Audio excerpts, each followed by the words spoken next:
अगर आप जेई 2027 का एग्जाम देने वाले हो ना, अगले 5 से 6 मिनट मेरी बात बहुत ध्यान से सुनना, एकदम ब्रूटल होने वाला है, ऑनेस्ट होने वाला है, आपकी आंखें खोल देगा। और अगर आपने इस चीज को इग्नोर किया ना बेटा, तो फिर आईआईटी भूल जाना। अभी तुम्हारा नया नया ताजा 10th का रिजल्ट आया है, बहुत सारे बच्चे ऐसे 90% 95% आए हैं। आपको एक छोटी सी कहानी से शुरुआत करता हूं, जो कि आपकी जो बंद आंखें हैं, जो आपने अपने आंख कान नाक सब बंद कर लिए हैं और पागलों की तरह बहे जा रहे हो फ्लो में, वो आपको उससे रोकेगा। एक अर्नब नाम का बच्चा 10th क्लास में 97.6%, जेई में भाई का सिलेक्शन भी नहीं हुआ। और अनुष्का नाम की बच्ची 10th में 84%, पर वो जेई क्रैक कर आईआईटी बॉम्बे पहुंच गई 12th के साथ ही। अरे सर ऐसा कैसे हुआ? तो सबसे पहला तो जो तुमको वार्निंग देने आया हूं बेटा, अगर तुम्हारा 10th का रिजल्ट बहुत अच्छा आया है ना, मैं हर साल इतने सारे बच्चों को बर्बाद होते हुए देखता हूं जिनका 10th में 90-95% से ज्यादा आ जाता है, वो ओवर कॉन्फिडेंट हो जाते हैं। ऐसा उनको लगता है भाई दुनिया के राजा अपन ही है, मैं तो कर ही लूंगा ना, मेरा 10th में भी हुआ ही है ना, और दुनिया भी इतना चढ़ा देती है, और तूने 10th का ये कर लिया, 10th का वो कर लिया। अरे कोई रिश्ता ही नहीं है 10th और जेई में भाई, और यही ऑनेस्ट है। मैं ये भी नहीं बोल रहा 10th के मार्क्स मैटर नहीं करते, करते हैं। आपका एक सेल्फ कॉन्फिडेंस आ गया, आपने दिखा दिया दुनिया को कि हाँ मैं कर सकता हूं, खुद को दिखा दिया। पर क्या 10th के मार्क्स ही मैटर करते हैं? नहीं भाई, कोई रिश्ता नहीं है। 10th की पढ़ाई बहुत अलग है, बहुत डिफरेंट लेवल की पढ़ाई है, और जेई की पढ़ाई तो जेई की पढ़ाई है, कोई कंपैरिजन ही नहीं है। आपके शहर का छोटा मोटा कोई पहाड़ है, छोटा मोटा कोई टीला है ना, वो बेटा 10th क्लास है। अब अगर आपको आईआईटी में जाना है तो माउंट एवरेस्ट चढ़ने की तैयारी करनी पड़ेगी। छोटा मोटा पहाड़ चढ़ने की तैयारी 15 दिन में, 1 महीने में हो जाती है, पर माउंट एवरेस्ट चढ़ने की तैयारी सालों में होती है, लगातार करना पड़ता है। तो अगर आप एक ओवर कॉन्फिडेंस में आ गए हो तो सॉरी बेटा, नेशनल सीबीएसई टॉपर्स का भी जेई में सिलेक्शन नहीं होता। और बिगेस्ट कारण क्या है कि उनको इतना फेम मिल जाता है, वो इतने फेमस हो जाते हैं, परिवार में नाम चलने लगता है, और उनके अंदर एक घमंड आ जाता है। और जेई में घमंड नहीं चलता, उनको ऐसा लगता है हाँ इसमें किया था ना तो अभी भी कर लूंगा। नहीं, जेई का प्रोसेस अलग है। तो अगर तुम ओवर कॉन्फिडेंस में आ रहे हो, अगर तुमको ऐसा लग रहा है, तो बेटा 11th वेस्ट हो, उससे पहले अपनी वेस्टेड 11th बचा लो, क्योंकि फिर इसके बाद जर्नी बहुत मुश्किल हो जाती है।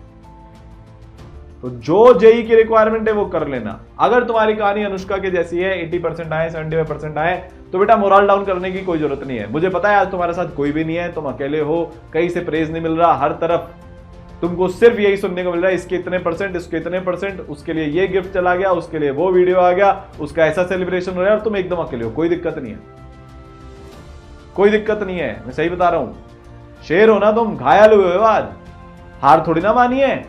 वो घाव भरेगा भी सही, और फिर दहाड़ मारेंगे, और फिर जब शिकार होगा तो वो ऐसा होगा दुनिया याद रखेगी। अरे डरते क्यों हो? कोई नहीं है ना तुम्हारे साथ जिसको मानते हो। मेरा जब 12th के साथ नहीं हुआ था, मेरे साथ भी कोई नहीं था, मैं मानता था भगवान को, वो मेरे साथ है ना भाई, किसी की जरूरत नहीं है। अब पागलों की तरह ना खुद को एकदम मेहनत में ऐसा चूर कर दो, ऐसी मेहनत करो। देखो 10th के रिजल्ट से एक लेवल पर रिस्पेक्ट, एक लेवल पर इज्जत मिलती है, पर जिस दिन आईआईटी बन जाओगे ना, जिस दिन वो एग्जाम क्रैक हो जाएगा ना भाई, पहले तो लाइफ सेट होगी, बेस्ट कॉलेज का एक्सपोजर मिलेगा, और तीसरा नाम चलेगा। तुम्हारे नाम के एग्जाम्पल तब दिए जाएंगे। अच्छी आई है, बुरी आई है, उसका जेई से कोई लेना देना नहीं है, वापस हकीकत में आ जाओ। अच्छी आई है तो खुश होकर टाइम वेस्ट मत करो फ्री फोकट का, और बुरा आई है तो रोकर, डिप्रेस्ड होकर, टेंशन लेकर टाइम वेस्ट मत करो। देख लो, एक तुमको सीधी सी चीज बता देता हूं, बहुत सिंपल सी चीज है बेटा, कि अगर तुमको आईआईटी में जाना है तो थ्योरी जो है वो डेप्थ में पढ़नी पड़ेगी। मैं देख रहा हूं, इतने दिन से देख रहा हूं, थोड़ी सी भी मैथ टफ होती है आंसू निकलने शुरू, रोने शुरू कि सर हमारे सर तो मैथ टफ पढ़ा रहे हैं। अरे मैथ टफ है, केमिस्ट्री में कुछ चीजें समझ में नहीं आ रही, अरे केमिस्ट्री है वैसी भाई। अगर तुम मोल पढ़ रहे हो तो उसको समझने में टाइम लगता है, क्वांटम नंबर पढ़ रहे हो उसको समझने में टाइम लगता है, सवाल टफ लगते हैं। फिजिक्स शुरुआत की कंपैरेटिवली इजियर होती है, वो समझ में भी आती है, नंबर भी आती है, पर वो भी बाद में जाकर टफ होगी, एग्जाम ही टफ। तुम्हें क्या लगता है हकीकत क्या है? 50% में ना तुम्हारे को तुम्हारी ड्रीम आईआईटी मिल जाएगी, अगर पेपर मॉडरेट लेवल का भी आया तो फिर जो एग्जाम ही ऐसा है जहां पर 50% पर 3000 2000 में रैंक आती हो, उसकी पढ़ाई कैसी होनी चाहिए? टफ होनी चाहिए। तो जो तुम्हारे 10th वाले एक्सपेक्टेशन है ना भाई साहब, सब समझ में आए, छोटा सा चैप्टर हो, इजी हो, पीछे एनसीईआरटी के सवाल हो जाएं, या फिर ऐसी भी एक्सपेक्टेशन होती है, बहुत सारी किताबें ऐसी चलती है कि यार एक सवाल दे दिया या सॉल्व एग्जांपल दे दिया और उसी के जैसे मिलते जुलते 50 सवाल और दे दिए और हमको वही करना है। ये नहीं होती रियल जेई की प्रिपरेशन। ये नहीं होती असली जेई की प्रिपरेशन। जेई की प्रिपरेशन वो होती है जहां पर जब तुम 10 सवाल कर रहे हो, 10 के 10 सवाल अलग हो, वो 10 के 10 सवाल में तुम्हारे आंसू टपक जाए, वो 10 के 10 सवाल में तुम्हारा लेवल बढ़े, तभी तो जाकर एडवांस क्रैक होगा। ऐसा नहीं आसान सवाल नहीं करने, जेई मेंस लेवल के सवाल नहीं करने, आसान सवाल भी करेंगे पर टफ भी करने। मैं देख रहा हूं बच्चे इग्नोर मार रहे हैं। जैसे ईसरल की एक्सरसाइजेज है 1 1a 2 2a, 1 1a करने में सबको आनंद आता है, 2 2a बच्चे करने में दिक्कत करते हैं। पर जो बच्चा वो 2 2a कर रहा है वही आईआईटी में जाएगा।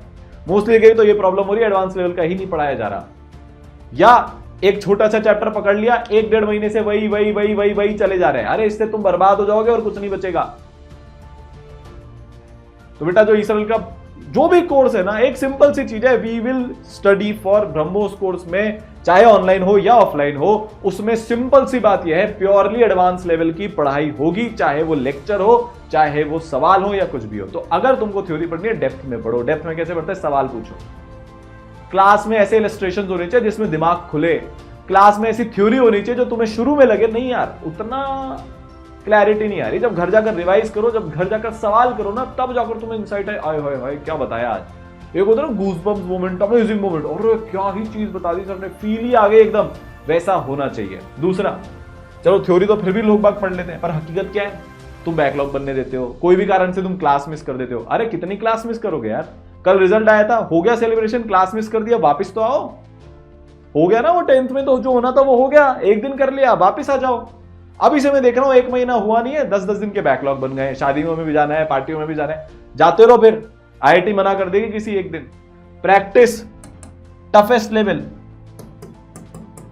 सर टफेस्ट लेवल का मतलब क्या होता है? टफेस्ट लेवल का एक सिंपल सा तुमको क्लियर कट मतलब बता देता हूं कि तुम्हारे अगर मॉड्यूल अच्छे हैं तो बेटा उस मॉड्यूल के 40% क्वेश्चंस तुमसे पहली बार में नहीं बनने चाहिए, मल्टीपल ट्रायल लगने चाहिए। और सर क्या सिर्फ 2000-3000 रैंक वालों के साथ ऐसा होता है? नहीं भाई, मेरे घर में AR41 है, उनके साथ भी ऐसे ही होता था, AR2 उनके साथ भी ऐसे ही होता था, AR1 उनके साथ भी, सबको मैं जानता हूं। मेरे खुद के साथ मेरी 2000 रैंक आई थी, मेरे साथ भी ऐसे ही होता था भाई, नहीं बनते थे। तभी तो अच्छे क्वेश्चन है, तभी तो हम ये सीखेंगे कि जब जे एडवांस में एकदम तगड़े वाले फ्रेश क्वेश्चंस आएंगे तो हम वहां पर जीरो से सोचकर कैसे उनको with in time limit solve कर लेंगे।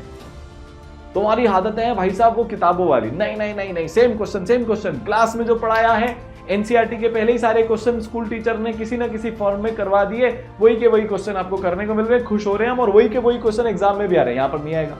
70 साल में एक सवाल रिपीट नहीं हुआ है, जितने भी साल हुए हैं 60-65 नहीं हुआ सवाल रिपीट। फिर नया सवाल आएगा और उसकी तैयारी आज ही करनी पड़ेगी। ठीक है, समझ गए? अगला टेस्ट बेटा देना शुरू कर दो। जैसे अपने ईसरल में चैप्टर वाइज टेस्ट होते हैं, दो यार बच्चे दे रहे हैं, जो एक्चुअल सिंसियर बच्चे हैं वो दे रहे हैं। 290 भी एक बच्चा लेकर आया है जेईई मेंस के टेस्ट में, क्योंकि वो कंपैरेटिवली इजियर लेवल का था। अभी एडवांस का टेस्ट होगा तो उसमें वही बच्चा 360 में से या 180 में से 50% नंबर भी नहीं ला पाएगा, क्योंकि वो फिर कट्टर लेवल का होगा। टेस्ट दो, जेईई मेंस के भी दो, जे एडवांस के भी दो। कब दोगे? कंटिन्यूस साइकिल है। टेस्ट ही नहीं दोगे तो एनालाइज नहीं करोगे, एनालाइज नहीं करोगे तो समझ में नहीं आएगा। तो अपनी नींद से जागो, ये जेईई की पढ़ाई है बालक। लाला ये आसान नहीं होने वाला, ये टफ होने वाला है, और टफ में ही मजा है। और जो चीज टफ है वही पाने लायक भी होती है। जो चीज आसान है उसको तो सब पा लेंगे यार, अपन उसके लिए थोड़ी ना बने टफ। जो 90% की औकात से ही बाहर हो, जो उसके बारे में सोचकर ही पीछे कदम हटा ले, अपन उसकी तरफ जाते हैं। वही मजा है लाइफ का। उसको अचीव करने में, उसको हासिल करने में एक गर्व की अनुभूति होती है, एक सेटिस्फैक्शन आता है, और वो कर रहेंगे। तो जाग जाओ अब, बस आज यही कहने आया था, हो गया बस, वापस आ जाओ रियलिटी में। ऐसे पढ़ाई करनी है अपने को, क्लियर है एकदम पक्का। अब मत भटकना, और जो लेवल चाहिए जेईई मेंस के लिए वो जेईई मेंस के लिए पढ़ो, जो जे एडवांस के लिए चाहिए वो जे एडवांस के लिए पढ़ो। थ्योरी जे एडवांस लेवल की होनी चाहिए, प्रैक्टिस 70% जे एडवांस लेवल की होनी चाहिए, 30% जेईई मेंस लेवल की। टाइम के हिसाब से बता रहा हूं कितना टाइम डिवोट करना है, यही करेक्ट तरीका है पढ़ाई करने का। तुम्हारे पास टाइम है, कर लो, अभी मौका है, कर लो, बैकलॉग मत लगने देना। All the best.